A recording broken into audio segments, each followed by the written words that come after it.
europäischen Bereich. Wir bei Kevaso beschäftigen uns seit ungefähr 10 Jahren mit der Materialautomatisierung auf Baustellen, auf Industrieanlagen.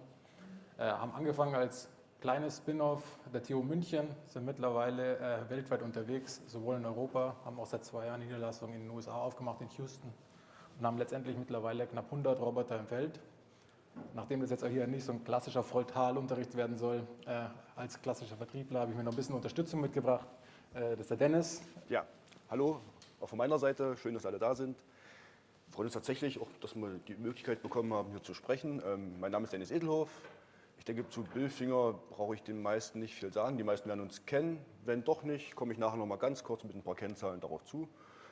Ich bin Produktmanager für ISP-Dienste im Raum Dach und damit auch natürlich verantwortlich für Innovation und auch für Geschäftsfeldentwicklung in dem Bereich. Und was so möglich ist und mit wie wenig Aufwand tatsächlich, das wollen wir heute ein bisschen erzählen. Jonas, Start. Der Turnaround wird ja gerne in der Industrie auch irgendwo so verglichen mit so einem Boxenstopp. Ne? Jetzt habe ich mir mal 2 Videos rausgesucht. 1990 hat so ein Boxenstopp knapp 9 Sekunden gedauert. Mittlerweile, 2023, sind wir unter 2 Sekunden. Das heißt, irgendwo muss sich irgendwas mit der Technologie verbessert haben, dass es so viel schneller geht. Als wir angefangen haben, uns mit der Materiallogistik zu beschäftigen, haben wir irgendwo einen ersten Anwendungsfall gebraucht, den haben wir im Gerüstbau gefunden. Wenn man im Gerüstbau die Methoden anschaut, wie Material transportiert wird, dann finden wir oft die manuelle Variante. Jetzt hier in dem Beispiel in der richtigen Verwendung von den Kollegen von Bilfinger aufgezeigt. Wir haben natürlich jetzt aber hier ein relativ niedriges Gerüst. Wenn wir jetzt die andere Folie anschauen, die andere Seite der Folie, dann sehen wir hier eine deutlich höhere Kolonne, wo mit dieser Methode sehr viel Personalkosten und Personal gebunden wird. Wir haben jetzt alle in den Vorträgen heute und gestern gehört, Personal ist beschränkt, das ist ein rares Gut. Wenn ich jetzt 12 Leute hier parke, um nur Material nach oben zu stecken, ist es, glaube ich, nicht die effektivste Variante. Andere Alternative ist gerne mal der Kran. Ja, also Kran auch für Gerüstbaumaterialien, für andere Materialien. Wir haben gestern gehört in dem Bericht über den Stillstand auf der Total in Antwerpen, 70 kritische Hübe mit dem Kran waren nötig während des Turnarounds. Wir selber machen relativ viel in der Region Antwerpen. Ich weiß, wie windanfällig auch die Region ist. Das heißt, es kann auch mal wirklich eine spannende Variante sein. Vor allem, wenn man jetzt auch die Fachkraft hier anschaut, wie sie dann doch auf dem Geländer draufhängt und versucht, irgendwo so ein Material rauszusuchen. Das war genau die Variante, wo wir mit unserer Lösung rein wollten. Wir haben eine robotische Lösung entwickelt, die Liftbot heißt, mit 3 klaren Zielen. Einmal Effizienzsteigerung auf der Kostenseite im Vergleich zu einem Kraneinsatz. Einmal Thema Arbeitssicherheit im Vergleich zum Kraneinsatz, aber auch zum manuellen Arbeiten. Und das Thema Einsparung. Vergleich wieder zum Boxenstopp-Vergleich. Hier einfach irgendwo schauen, dass wir hier ein bisschen Zeit einsparen können. Sie sehen jetzt hier ein Beispiel von unserem Liftbot auf der BASF in Ludwigshafen. Das ist jetzt hier in einem Gerüstbauprojekt, 52 Meter hohe Fackel. Das System fährt automatisch auf Knopfdruck und komplett akkubetrieben nach oben und nach unten. Ich brauche keinen Bediener mehr. Und die Leute stehen immer im gesicherten Bereich und können das Material sicher be- und entladen. Das heißt, letztendlich haben wir hier die Möglichkeit geschaffen, wie wir so ein großes Gerüst mit 3 Personen in 8 Arbeitstagen abbauen konnten. Das System ist komplett akkubetrieben, fährt mit einer Geschwindigkeit von 42 Meter die Minute und ist relativ kompakt. Man sieht jetzt hier, alles kann per Hand transportiert werden. Der Roboter ist das schwarze Teil hier, es wird geschoben wie eine Sackkarre im Endeffekt. Ja, wir brauchen 2 bis 3 Fachkräfte und wir kommen im Endeffekt in alle Bereiche rein in so einer Anlage, wo wir davor eventuell eher manuell gearbeitet haben. Ne? Also Klassiker ist eine Tanktasse, wo es irgendwo immer ein Problem ist. Wir brauchen hier keinen Kran, wir brauchen keinen Stapler, um das Zeug zu bewegen. 2, 3 Mann und wir kommen in ganz enge Bereiche rein und können dann hier relativ effizient arbeiten. Und das ist im Endeffekt auch der größte Unterschied zu einem klassischen Bauaufzug. Ja? Wir vergleichen das immer so ein bisschen, die Variante Laptop im Vergleich zum Tower-Computer. Ne? So einen Tower-Computer baue ich einmal auf dem Schreibtisch auf und wahrscheinlich baue ich ihn dann ab, wenn der Schreibtisch weggeschmissen wird. Ja? Beim Laptop ist es letztendlich so, ich bin flexibel und genauso wollen wir, deswegen sehen wir auch unsere Lösung, akkubetrieben, kann per Hand getragen werden. Zum Bauaufzug, den stelle ich in der Regel einmal auf einem Projekt auf, wenn ich ihn da brauche, am Anfang vom Projekt. In der Regel, wenn ich Personen transportieren muss und dann bleibt er an der gleichen Stelle, bis das Projekt zu Ende ist. Ja, ich habe es eingangs angedroht, ein paar kurze Worte zu Billfinger. Ist jemand im Raum, der uns überhaupt nicht kennt? Okay, krass. Ich hatte gedacht, dass wenigstens ein paar Hände hochgehen. Dann sage ich es jetzt trotzdem, weil die Folien sind vorbereitet. Wir sind international tätiger Industriedienstleister mit dem klaren Ziel, die Steigerung von Effizienz und Nachhaltigkeit in Prozessindustrie sicherzustellen bei unseren Kunden. Leistungsportfolio deckt dabei die volle Bandbreite ab, die sie benötigen würden. Consulting, Engineering, vorfertigen Installation, Zugangstechnik, Isolation und ebenso Services zur Steigerung von bereits bestehenden Anlagen und deren Leistung. Ich komme aus dem Bereich ISP, genauso wie meine Einheit, das heißt Installation, Scaffolding, Painting, also Isolierung, Korrosionsschutz und Zugänglichkeiten, darunter fällt halt Gerüstbau, aber auch Seilzugangstechnik. Hier ein paar kurze Kennzahlen dazu, also Umsatz letztes Jahr ja, knapp 250 Millionen. Uns gibt es auch schon eine ganze Weile, also man sieht 1906 gegründet. Da war ich noch nicht da, mein Vater auch nicht und seiner auch nicht. Also da ist viel Erfahrung drin geblieben, zum Glück auch, wenn am Anfang auch noch analog übermittelt wurden, über viele Bücher und Kalkulationsansätze von damals, die alle sehr spannend lesen. Sind halt Spezialisten für Gerüstbau, Höhenzugangstechnik, Koche- und Isoliertechnik, habe ich bereits gesagt. Kernmärkte sind genau Sie, unsere Kunden, also die Prozessindustrie mit Petrochemie, Chemie, Kraftwerke. Eigentlich alles, was man so kennt in Deutschland, Österreich und Schweiz, sind wir irgendwie vertreten. Und wir haben ca. 1300 Mitarbeiter in dem Bereich, eigene. Dazu kommen in Spitzenfällen noch bis zu 2000, 2500 Nachunternehmer. Das sind dann genau die Turnarounds, über die wir hier reden. Und genau bei den Mitarbeitern habe ich mal ein Bild mitgebracht, was tatsächlich auch die Vorträge aus den letzten Tagen so ein bisschen widerspiegelt. Man sieht hier, hier gab es einen kleinen Merger, deswegen ist die einmal hochgeschnellt, aber seitdem gibt es hier einen kleinen, aber feinen Trend, der irgendwo da hinten dann wahrscheinlich gegen Null geht und dem wir irgendwie entgegenwirken müssen. Oder den versuchen auszugleichen durch andere Techniken oder Sonstiges. Wie können wir das machen? Da machen wir uns nichts vor. Handwerk ist unattraktiv. Guckt man sich die aktuelle Ausbildungsstatistiken an, gehen die Studienplätze hoch, immer noch, also nicht mehr so doll wie vorher und Handwerk hat so einen Tiefsockel erreicht. Also was müssen wir machen? Wir müssen irgendwie Fachpersonal bekommen. Das heißt, wir müssen selbst diese körperliche, handwerkliche Arbeit irgendwie attraktiver, interessanter machen für Leute, die sagen, okay, ich weiß nicht, ob das was für mich ist. Und das kann man mit Hilfe von Innovation machen oder auch mit dem Innovationsbekenntnis, dass halt Leute, die zu uns kommen wollen würden, Nachwuchs sagt, okay, ja, das sind welche, da sehe ich mich, die wollen nach vorn gehen, die wollen nicht nur knüppeln und schuften, die haben auch Ideen, wie es anders geht. Und dann halt aus diesem Nachwuchs irgendwann die Fachkräfte von morgen entwickeln. Es ist ja nicht so, dass wir nicht heute schon dabei waren. Man sieht, wir haben immer Auszubildende, aber selbst die werden weniger mit dem Lauf. Natürlich muss man dabei auch bestehende Regeln und Gesetze und den Stand der Technik beachten, das ist auch klar. Wir hatten das Thema gestern mal ganz kurz mit THBS 2121, Zugangstreppen und alles sowas. Das ist natürlich ein Punkt, den man immer beachten muss und wir müssen alles dafür tun, innerhalb dieser Innovation, das Risiko für die Mitarbeiter zu minimieren und gleichzeitig unsere Prozesse und damit auch die Attraktivität zum Kunden hin zu optimieren. Machen wir uns nichts vor, unsere Anforderungen und Motivation, ich denke mal, die haben wir alle, die spiegelt sich in Ihnen überall wieder. Das heißt natürlich, dass wir versuchen, auch für Sie, in dieser, nennen wir es immer optimistisch, dynamischen Zeit, Ansätze zu finden, die Pro-Kopf-Leistung zu steigern, Termintreue sicherzustellen und im Allgemeinen auch so eine direkte Vertrauensbasis schaffen, durch vorhandene Daten, durch Datentreue, durch Auswertung und so weiter. Da kommt natürlich die große Frage, okay, wie kam das jetzt mit Kevaso dann zustande? 2017 gab es aufgrund von Initiativen auf beiden Seiten einen ersten Kontakt und erste Gespräche. Relativ kurz danach waren sie tatsächlich schon bei uns, bei einem großen Führungskräftemeeting, haben den ersten Test of Design Prototypen vorgestellt. Und dann waren noch so 1,5, 2 Jahre, in denen wir immer wieder Gespräche hatten, uns über die Entwicklung ausgetauscht haben, hier ein Hinweis, dort ein Hinweis. Und gegipfelt ist das Ganze in dem ersten Meilenstein, ein Pilotprojekt live im Feld bei einem Kunden mit einem Prototypen.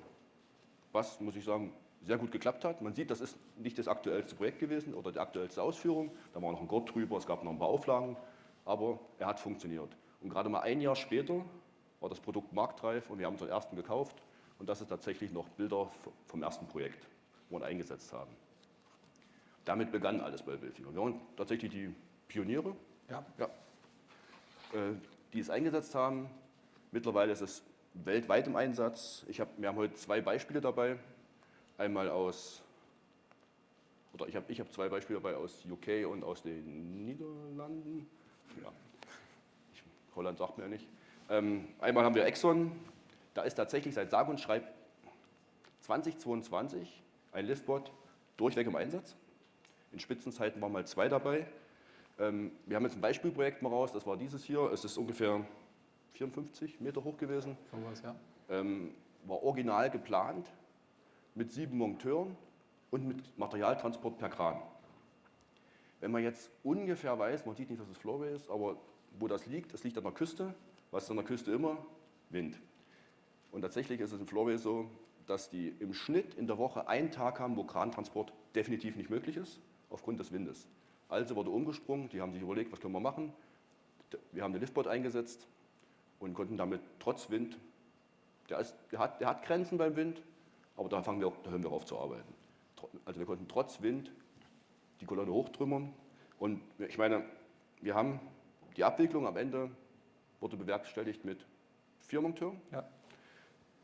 Und als netten Nebeneffekt konnten wir als Bilfinger Personal einsparen. Der Kunde brauchte den Kraneinsatz nicht bezahlen und so sind wir eben über 130.000 € an Einsparungen nur an diesem einen Projekt zustande gekommen. Als kleiner Side-Fact noch, während der ganzen Zeit wurden insgesamt, also seit 2022, 40 Kilometer an Gerüst in die Höhe gebracht. Das nächste Beispiel könnte fast aktueller nicht sein, das letzte Woche gewesen, da ist noch laufend. Der Aufbau ist am 23.01. beendet worden. Es ist auf Shelmoor Dyke. Auch da wieder super Bedingungen, Küstennähe, ganz viel Wind. Hier war man zumindest ein bisschen schlauer. Hier hat man direkt ohne Kran geplant und hat gesagt, okay, was gibt es für Möglichkeiten? Wir haben den Liftboot zusammen hingebracht. Die restlichen Bedingungen sind sogar auch ähnlich, auch 54 Meter wieder. Und ja, man hat direkt ohne Kran geplant, um halt diese Einsatzausfälle einfach wegzulassen, die durch Wind passieren könnten. Ich denke mal, die Zahlen sprechen auf jeden Fall für sich. Also innerhalb von 216 Aufbaustunden wurden 93 Tonnen Material nach oben gebracht, was über 1100 Fahrten entspricht. Ich denke, zum Thema Laufleistung brauchen wir uns da nicht unterhalten. Das Ding funktioniert. Es bringt nicht nur Leistung in der Kürze, sondern auch in der Länge. Man kann auch, so wie zum Thema Datenaustausch, natürlich auch sehen, das ist so ein Beispiel aus der Datenkarte, die immer dem Liftbot beiliegt. Da gibt es ein Online-Portal, kann man sich einloggen. Jeder kann sehen, okay, in welcher Höhe arbeiten wir, wie viel Material wurde transportiert. Und dann sieht man tatsächlich die aktuelle Tagesleistung, die Kollegen da vor Ort hatten. Jetzt sagen Sie natürlich, das ist ja alles schön und gut. Was geht mich der scheiß Gerüstbau an? Da sage ich Ihnen, wir haben dieses Jahr ein paar Projekte geplant, wo wir nicht nur Gerüstbau anbieten wollen, sondern auch andere Gewerke. Und wie wir das machen wollen, das sagt Jonas. Ich habe es am Anfang schon gesagt, wir mussten irgendwo anfangen, haben quasi mit dem Gerüstbau angefangen und sind dann relativ schnell auch in den Industriegerüstbau gekommen. Haben dann eben mit Partnern wie Bilfinger im Endeffekt die Systeme auf Anlagen gebracht und haben eigentlich vom Anlagenbetreiber immer das gleiche Feedback bekommen. Ist gerade eine Nischenlösung, aber könnt ihr nicht schauen, dass ihr die Lösung anpasst, dass wir andere Gewerke auch mit bedienen können. Wir haben 2 Anpassungen vorgenommen. Das zum einen ist, dass wir uns mit unserem Schienensystem losgelöst haben vom Gerüst. Das heißt, mittlerweile kann man die Schienen dauerhaft an Anlagen befestigen. Das ist scheiße. Das sollst du rausnehmen. Ja, okay. Sorry, habe ich vergessen. Ich mache trotzdem weiter, wenn es okay ist. Okay. Also man kann es dauerhaft an der Anlage befestigen. Braucht im Endeffekt, es gibt auf jedem Werk klassikerische Anlagen, wo man letztendlich immer einen konstanten Need hat, um Material zu transportieren. Das heißt, hier befestigt man dauerhaft die Schienen an der Anlage. Und immer wenn es einen Bedarf gibt, sagt man entweder einem Dienstleister oder wenn kein Liftboard permanent auf der Anlage ist, uns Bescheid. Dann kann man mit relativ wenig Aufwand quasi diesen Liftboard dahin klatschen und das Material hochtransportieren. Das muss nicht zwingend außen passieren. Wir haben auch Schienen schon innerhalb von der Anlage installiert. Auch da bleiben die Schienen dauerhaft dran und bieten einfach einen weiteren Anwendungsfall. Man kann es jetzt so weit spielen, dass die ersten Kunden strategisch 4, 5, 6 Punkte auf einer Anlage identifiziert haben, wo sie sich quasi so eine Schieneninfrastruktur aufgebaut haben. Und in der Sekunde, wo es einen Bedarf gibt, bewegt man den Liftboard zwischen dieser Infrastruktur hin und her. Zweite Anpassung, aktuell auch zum Beispiel in Essen im Einsatz, ist ein neuer Korb. Der Korb, den Sie am Anfang in den Videos gesehen haben, ist relativ lang, ist ausgelegt auf Gerüst. Wir können mit wenigen Handgriffen die Körbe jetzt wechseln und einen zweiten Korb in Einsatz bringen, wo wir letztendlich nachgestellte Gewerke bedienen können. Ne? Also Isolierer, PLT für Elektrik, das ganze Spektrum, wo wir jetzt langsam in den Bereich reinkommen, wo wir wirklich ganzheitlich einen Kraneinsatz auch vermeiden können. Das ist jetzt hier nochmal ein Beispiel aus der BASF in Ludwigshafen aus letztem Sommer. Da wurde eine neue Klimaanlage an der Anlage benötigt. Das Gerüst an sich ist jetzt nicht super spektakulär, ja, aber die nachgestellten Gewerke mussten ja auch irgendwo bedient werden. Das Projekt befindet sich an der Hauptzugangsstraße von allen Kontraktoren. Wenn wir da einen fetten Kran hingestellt hätten, hätten wir auch die Kontraktoren beeinträchtigt. So haben wir jetzt quasi mit dem Liftboard eine sehr elegante und schlanke Lösung gefunden. Die Leute standen immer im gesicherten Bereich und wir konnten letztendlich auch auf der wirtschaftlichen Seite der BASF da vernünftige Zahlen liefern, um sich so einen Kraneinsatz einzusparen. Und jetzt noch ein Prestigeprojekt zum Ende hin. Das ist von meinen Kollegen aus den USA, die haben den Turnaround beglitten. Man sieht jetzt hier im Endeffekt, das ist ein großer Aufzug im Einsatz, das ist ein Kran im Einsatz und trotzdem hat der Anlagenbetreiber in die Richtung gedrückt und gesagt, ich möchte an der kritischen Anlage mit 2 Liftboards arbeiten. Auch da haben wir den kompletten Materialtransport abgedeckt, nicht nur den Gerüstbau. Und nach dem Turnaround haben wir uns mal zusammengesetzt, zusammen mit dem Partner, zusammen mit dem Anlagenbetreiber und haben mal evaluiert, was sozusagen an Einsparungen erzielt wurde. Rausgekommen ist, dass kommuniziert wurde, dass wir eine Schicht eingespart haben. Diese Anlage ist 12 Stunden früher live gegangen, hat einen niedrigen einstelligen Millionenbetrag in einem Umsatz generiert. Wenn ich mich jetzt zurückdenke, 10 Jahre, wo wir noch in unseren kleinen Studentenbüröchen da rumgesessen sind, wenn uns da jemand gesagt hätte, wir können solche Summen einsparen, dann wären wir alle mit einem guten Gefühl nach Hause gegangen. Ja, das war auch schon unser kurzer Überblick über die Möglichkeiten einer effizienten und flexiblen Lösung vom Materialtransport in Anlagen, speziell für Turnarounds. Ich hoffe, es hat Ihnen gefallen. Wenn Sie noch weitere Fragen haben, können Sie uns gerne an den Ständen treffen, einmal am Eingang bei Wölfinger und einmal hinten an der Smoothie Bar. Ansonsten vielen Dank. Dankeschön.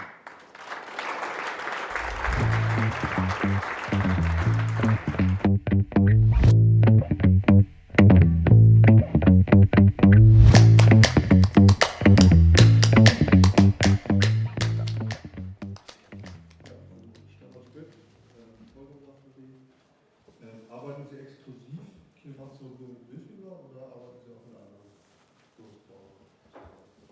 Du überlegst dir. Ich würde sagen, es ist eine Romanze, aber keine Hochzeit.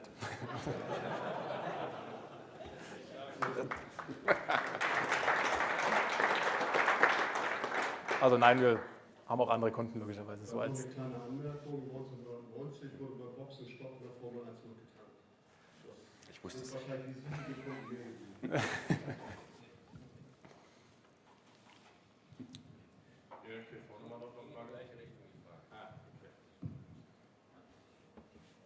Ja, guten Morgen. Ich bin Henrik Griff von der PCK-Raffinerie. Ja. Eine Frage, der konkrete Unterschied zu einem elektrischen Lastenaufzug, der auch an Gerüsten befestigt wird, ist, dass Sie mehr Gewicht mit einmal nach oben transportieren können, oder ist das eine komplett andere Anwendung? Also ein klassischer Lastenaufzug, das war das bisschen das Beispiel, was ich bringen wollte, auch mit diesem Tower-Computer. In der Regel wird der aufgebaut und bleibt auch dort vor Ort, wo er quasi für dieses eine Projekt eingerichtet ist. Er nimmt in der Regel auf einen einzelnen Hub mehr Gewicht als wir. Wir kommen hier über die Flexibilität, also wie gesagt Akkubetrieben, das heißt 8 bis 10 Stunden haben wir die komplette Flexibilität. Wir können die Systeme relativ schnell umsetzen und umbauen, das heißt wir können alles per Hand transportieren. Also das ist quasi so ein bisschen von der Anwenderperspektive die Geschichte, genau. Ich meine eher so einen elektrischen Lastenaufzug, quasi eine elektrische Winde, ne? Der quasi oben immer auf der Ebene, wo man sich befindet, ist halt die Winde, bei uns im Regelfall vom Gerüstbauer geliefert. Und diese Winde ist dann auch für den Nachunternehmer, Korrosionsschutz, eine MTA-Partnerfirma zum Beispiel, die damit auch Sachen nach oben transportieren können. Ne? Also, Stromkabel einmal angeschlossen, kann man quasi 24/7 arbeiten und hat dann diesen Akkubetrieb nicht. Das ist aber aus unserer Erfahrung kaum ein Problem gewesen bis jetzt, weil der Akku ist ausgelegt für 10 Stunden Dauerbetrieb. Die haben wir nie erreicht, weil wir auch wieder runterfahren und dabei automatisch rekuperiert wird. Dann ist auch wechselbar, wir haben auch 2 Akkus, das heißt nachts im Bauleiter Büro laden, alles gar kein Problem. Und ist natürlich sicherer als eine Winde mit dem Eimer und wieder reinziehen alles. Alles klar, danke. Noch eine weitere Frage? Dann am besten. Hier ist noch Da ist noch einer. Ja, Timo Prenzel, Holbau und Oberraffinerie. Ich habe mal eine Frage zu so einem Ablauf. Wie würde das vonstatten gehen, wenn jetzt Interesse besteht, sei es Pilotprojekt oder auch vielleicht langfristiger Auftrag? Sie würden umkommen mit Monteuren, würden das selbstständig aufbauen, Akku etc. alles erklären, wie das vonstatten geht und was für eine Vorlaufzeit und so bräuchte man denn, wenn man sowas mal bestellen möchte? Also mit 2-3 Wochen Vorlaufzeit bin ich dankbar. Ich habe am Montag in Bayern eine Raffinerie besucht, am Donnerstag war das Gerät auf der Baustelle, also wir kriegen es normalerweise auch schneller hin. Ja, in der Regel ist es so, letztendlich, wenn der Dienstleister, der bei Ihnen ist, quasi nicht das Gerät im eigenen Bestand hat, dann logischerweise gerne über uns. Dann ist natürlich auch ein Pilotprojekt kein Problem. Was wir machen, ist letztendlich, wir stellen einen Servicetechniker für diese Pilotprojektphase, die quasi die Gewerke unterweisen. Die bleiben jetzt nicht konstant auf der Baustelle, aber ich sag mal so, bis sie unterwiesen sind und angefangen haben, ja, wie sie wissen, wie sie laufen müssen letztendlich. Wenn nachgestellte Gewerke dran sind, dann auch da von unserer Seite dann die Unterweisung. Und dann gibt es da immer natürlich die Möglichkeiten zu testen und das Ding anzulaufen lassen. Ja. Okay, danke. Kann ich auch so bestätigen, genauso ist bei uns auch gelaufen.